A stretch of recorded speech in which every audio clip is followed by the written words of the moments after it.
Okay, so maybe we can start our class by seeing the learning outcome. So by the end of our session, you should be able to explain the meaning of the security measures. That is number one. Number two, you will be able to identify the common security threat measures. And then number three is identify and categorizes the common security threats. So maybe I can start our class by who can define for us the security threat measures? One of us? You Okay, let me try. okay. A trial, eh? It's okay. There's no problem. Okay.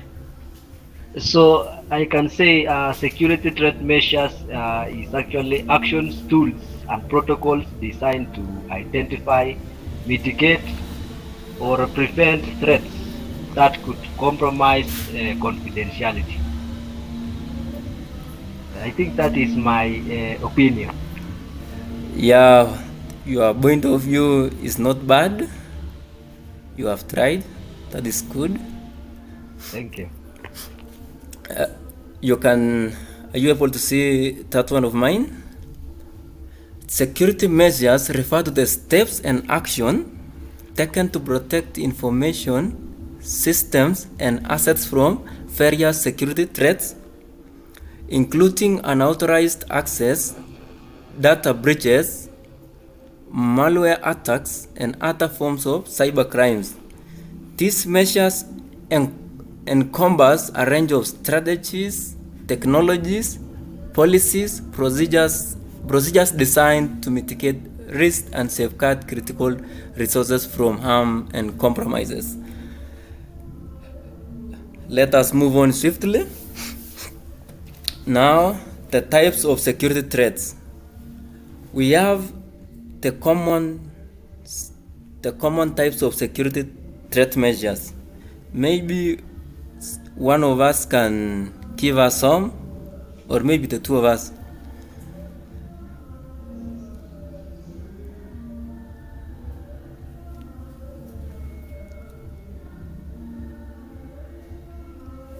Yeah, you can try. We are not getting you, Malim. You are not getting me? But Cornelius is getting me. Why? Cornelius, Yeah. do you hear me? Yes. What Yes, about I can hear you. what about your fellow students?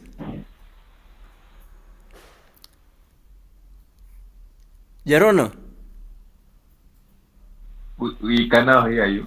Okay. You can proceed. Okay, Cornelius, you can give us. Okay.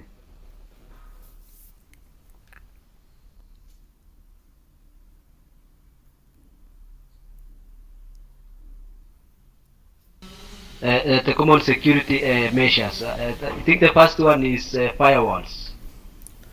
Okay. So, yes. Proceed.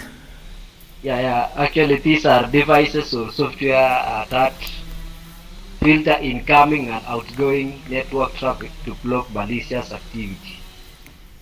Antiviruses stroke malware software. These are also programs that detect and remove malicious software from devices. We can also use what we call encryption. And actually, these are techniques used to protect data by converting it into a coded format that can only be read by authorized parties. We also have intrusion detection systems, that is IDS, and intrusion prevention systems, or the IPS. So actually these are systems that monitor network traffic for suspicious activity and take action to prevent potential threats. Another one is the access controls. So actually backup data and restore it in case of loss or corruption. Swiftly, let me share mine. On my case here, we have the first type as malware and virus protection. This is the first type of security threat measures. In this case, we can install and regularly update antivirus softwares across all devices. Again, we can use email filtering to block malicious attachments and links, enable real-time scanning of files and email for malware detection, implement endpoint protection solution to detect and prevent malware infection. We have the phishing and social engineering. In this case, conduct regular security awareness training for employees to recognize phishing attempts. In this case, we have email authentication protocols such as SBM, DKIM, and then DMARC to prevent email spoofing. And then another point is enable spam filters to detect and block phishing emails. We have another type that is unauthorized access.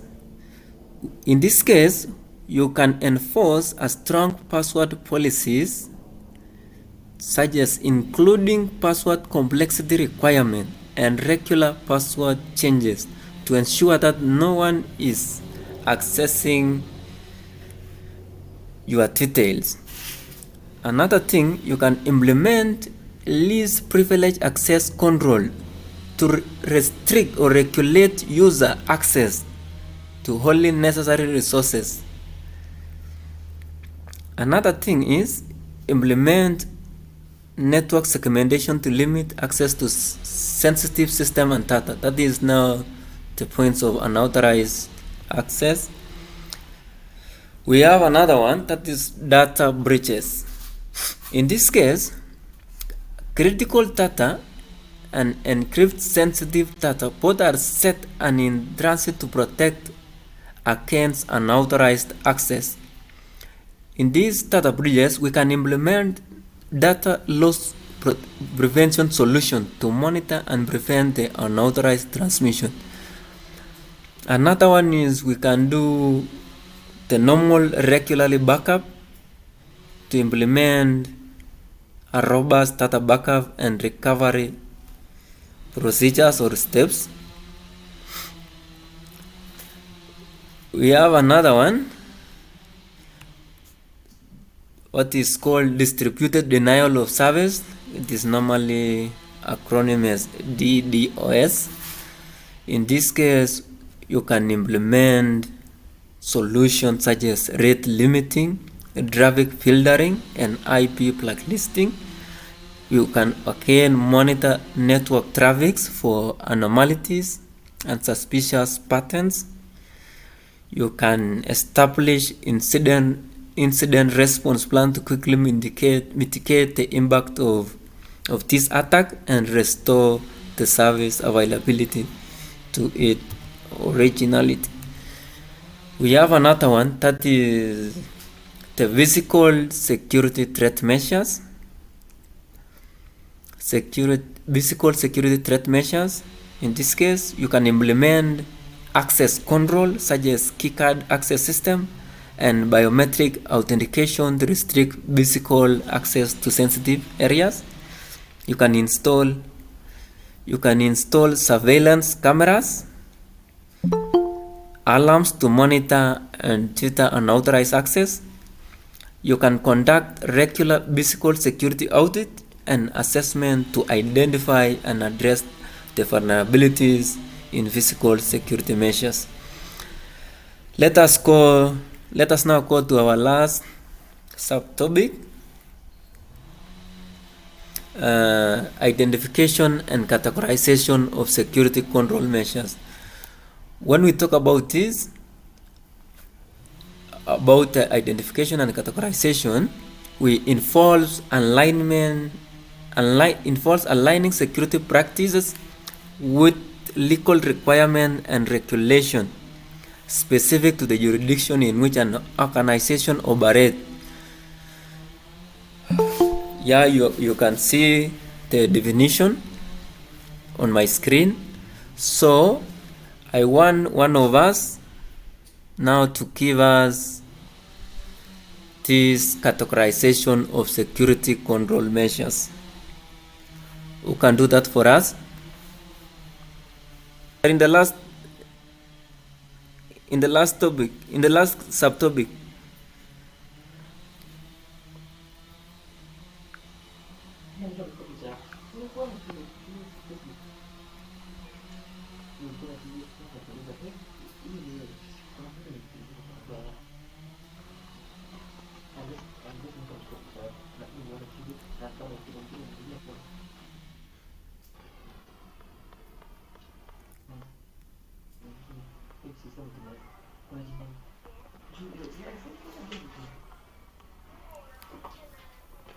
Okay.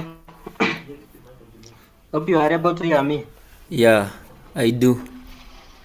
So common security threats categorization. Yeah, We have malware.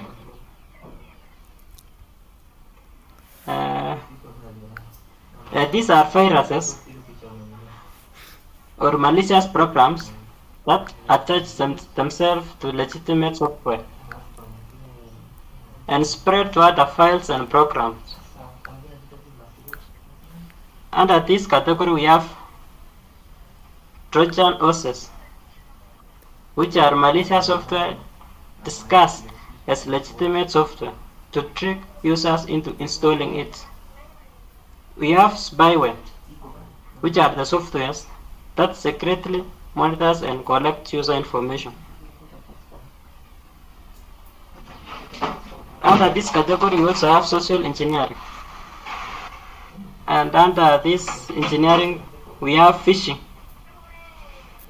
which are fraudulent attempts to obtain sensitive or traffic to make it unavailable.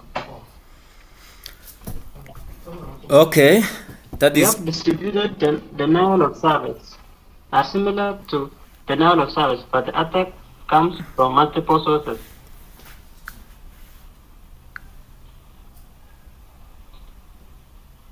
We also have web application threats, SQL injection, which are attacks that inject malicious SQL code into a web application to manipulate the database.